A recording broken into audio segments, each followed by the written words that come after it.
दोस्त को सलाह। एक गांव में शिवा नाम का एक किसान रहा करता था। उसे उसके पिता की विरासत में एक खेत और 2 गाय मिले थे। शिवा बहुत आलसी था। वो अपने खेत में जो चाहता वो उगा लेता था, पर वो अपने खेत की देखभाल नहीं करता था। दूध देने वाले गायों का भी वो कुछ ख्याल नहीं करता। घर की जरूरतों का भी उसे कुछ ख्याल नहीं रहता था। उसके इसी व्यवहार की वजह से उसके घर का बहुत बुरा हाल हुआ करता था। उसकी पत्नी उसका इस व्यवहार से बहुत परेशान थी। वो कब सुधरेगा यही सोचती रहती थी। एक दिन उसका एक दोस्त मोहन उसके घर आया। जब उसके दोस्त ने उसका घर देखा तो वो परेशान हो गया। वो शिवा को सलाह देना चाहता था कि वो सुधर जाए। कुछ देर सोचने के बाद उसने कहा, दोस्त, तुम्हारे घर की ऐसी हालत देखकर मैं बहुत दुखी हूँ। तुम्हारे सभी कष्ट दूर हो जाएंगे। मेरे पास ऐसा एक उपाय है। शिवा की खामोशी देखकर उसकी पत्नी ने जवाब दिया, हाय साहब, आपके पास हमारे कष्ट दूर करने का उपाय है ना? आप उसे बताइए, ये सुन रहे हैं। हर रोज सुबह सुबह हमारे गांव में एक सोने की चिड़िया आती है, पर किसी को भी इसके बारे में नहीं पता। एक बार अगर कोई उसके दर्शन कर लेगा तो कभी उस पर कोई कष्ट नहीं आएगा। मैंने ऐसा सुना है। अगर तुम कल सुबह जाकर उस सोने की चिड़िया को देख लो तो शायद तुम्हारे भी कष्ट दूर हो जाएंगे। शिवा बहुत आलसी था, इसीलिए उसे ये उपाय ठीक लगा। आखिर इसमें कोई मेहनत भी तो नहीं थी। सिर्फ एक चिड़िया देखने से उसके सारे कष्ट दूर हो जाते।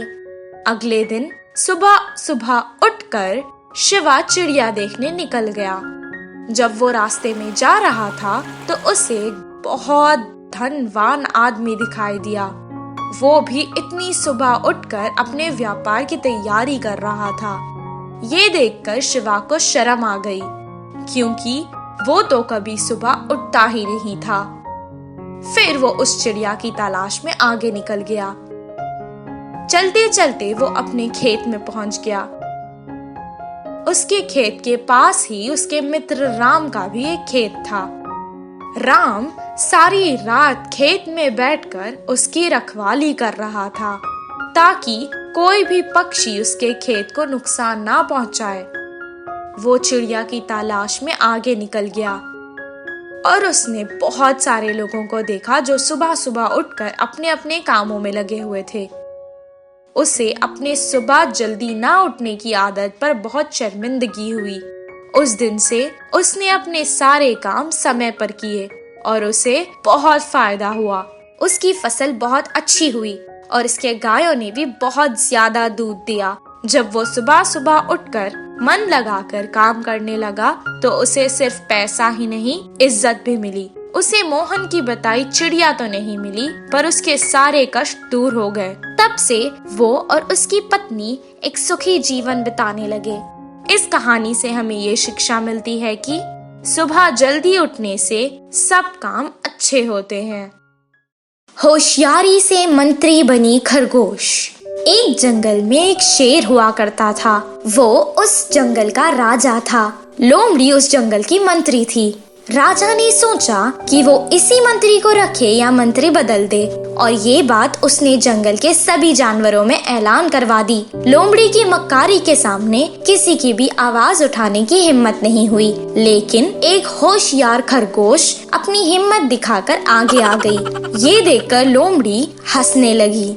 ओहो, तो तुम मुझसे मुकाबला करोगी? तुम दिखने में ही इतनी छोटी हो, तुम्हारा दिमाग भी छोटा है, उसमें क्या होशियारी भी है? ओ लोमड़ी, तुम होशियार हो, मैं ये बहुत अच्छे से जानती हूँ, पर तुमसे मुकाबला करना ही मेरे लिए बहुत बड़ी इज्जत की बात है। हाँ, ये बात तो है। तुम बहुत छोटी हो, तुम्हें ये मौका देती हूँ। चलो अब तुम ही बताओ, प्रतियोगिता क्या रखे? तो नदी के उस पार आम का एक बहुत बड़ा पेड़ है और वहाँ से आम लेके आएगा, वही इस प्रतियोगिता का विजेता होगा। अरे नहीं, इस नदी में तो बहुत खतरनाक मगरमच्छ रहते हैं, वो हमें खा लेंगे। अगर जान ही ना रही तो मंत्री बनके क्या कर लेंगे? ये प्रतियोगिता मैं क्या कोई नहीं जीत सकता। ठीक है, अगर अगर तुम अभी हार मान रही हो तो मैं ही जाकर आम लाती हूँ। इतना कहकर वो तालाब की ओर निकल गई। उसे देखकर लोमड़ी आश्चर्यचकित रह गई। खरगोश तालाब के पास जाकर मगरमच्छों को जोर जोर से आवाजें देने लगी। उसकी आवाज सुनकर वो ऊपर आ गए। दोस्तों, मैं यहाँ तुम्हारे लिए एक खुशखबरी लाई हूँ। हाँ सुनाओ, जल्दी सुनाओ। खरगोश ने पहले से ही एक उपाय सोच रखा था। जंगल के राजा शेर का आदेश है कि वो इस जंगल के सभी जानवरों को एक एक उपहार देना चाहते हैं और उन्होंने मुझे सब जानवरों की गिनती करने के लिए भेजा है। अगर तुम मुझे नहीं मारोगे तो मैं आराम से तुम्हारी गिनती कर राजा को तुम्हारी गिनती बता दूंगी। तब वो मगरमच्छ आपस में बातें करने लगे। एक मगरमच्छ ने कहा, ठीक है, पर तुम हमारी गिनती करोगे कैसे? तुम सब एक साथ एक रेखा बनाकर खड़े हो जाओ। मैं तुम्हारे ऊपर से कूदकर तुम्हारी गिनती कर लूंगी। सभी मगरमच्छों ने उसकी बात मान ली।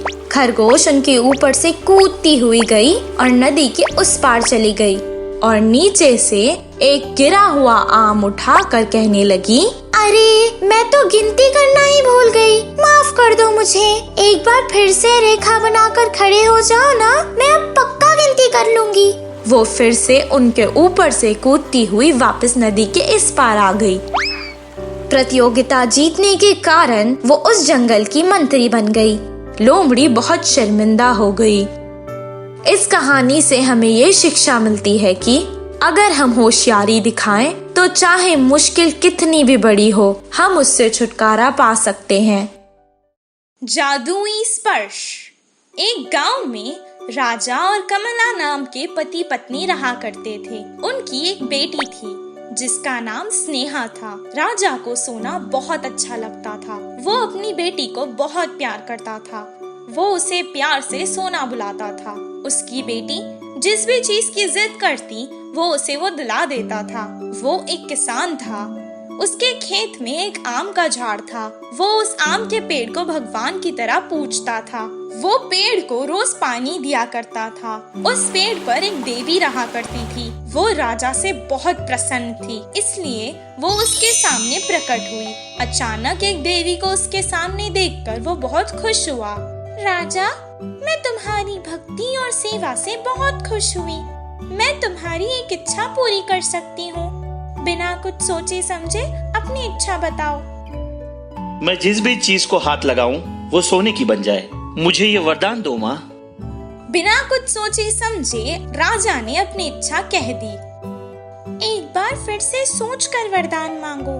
माँ, मुझे सोना बहुत पसंद है, इसलिए मैंने ये वरदान मांगा है।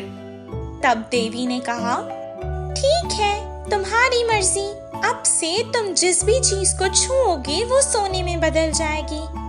वो अपनी शक्ति को आजमाना चाहता था, इसीलिए वो पेड़ से गिरे एक आम को छुआ और वो आम सोने में बदल गया और चमक रहा था। देवी का दिया हुआ वरदान काम कर रहा है। ये देखकर वो बहुत खुश हुआ। फिर एक बार वो अपनी शक्ति को आजमाना चाहता था, इसीलिए उसने आम के पेड़ को छुआ। वो भी सोने का बन गया। इस आम के पेड़ को यहीं पर छोड़ देता हूँ। अगर किसी भी गांव वाले को जरूरत होगी तो वो इस पेड़ से कुछ सोना ले जाकर अपनी जरूरत पूरी कर लेगा। इतना कहकर वो अपने घर वापस चला गया और अपनी पत्नी को सारा किस्सा सुना दिया। तभी उसकी पत्नी को दिखाने के लिए वो घर में रखे कुछ चीजों को छूने लगा और वो सोने में बदल गई। कुछ देर के लिए उसकी पत्नी बहुत खुश हुई, लेकिन इसका परिणाम सोचकर वो दुखी हो गई। कुछ देर बाद स्नेहा पाठशाला से घर वापस आ गई। पिता को देखकर वो तुरंत उसके पास आ गई। पिताजी, पिताजी, और अपने पिता के पास खड़ी हो गई। राजा उसे बहुत प्यार करता था, इसीलिए जैसे ही उसने देखा कि वो बच्ची उसके पास आई है, उसे अपनी बाहों में ले लिया। पर जैसे ही उसने स्नेहा को अपने हाथ में लिया, वो बेचारी बच्ची सोने की गुड़िया बन गई। राजा को सोना बहुत पसंद था, पर अपनी बेटी से ज्यादा तो नहीं। अपनी बेटी को ऐसे देखकर वो रोने लगा। अचानक वहाँ वो वरदान वाली देवी प्रकट हुई और कहने लगी, क्या हुआ राजा, क्यों याद किया मुझे? मुझे ये वरदान नहीं चाहिए माँ, ये वापस ले लो और मुझे मेरी बेटी दे दो। मैंने तभी तुमसे कहा था ना कि दोबारा सोच समझकर वरदान मांगो। ठीक है, जैसा तुम चाहो। अब तुम्हारे पास कोई शक्ति नहीं होगी, तुम साधारण इंसान हो जाओगे और जो भी चीजों को तुमने छुआ है वो सोने से वापस साधारण हो जाएंगी। जैसा देवी ने कहा था, उसकी शक्तियां भी चली गई और जो चीजें उसने सोने में बदल दी थी वो भी साधारण पैनी जैसी हो गई। इसके बाद उसने कभी लालच नहीं किया और अपने परिवार के साथ खुशी खुशी रहने लगा। इस कहानी से हमें ये शिक्षा मिलती है कि अपने पास जो होता है उसी में खुश रहना चाहिए।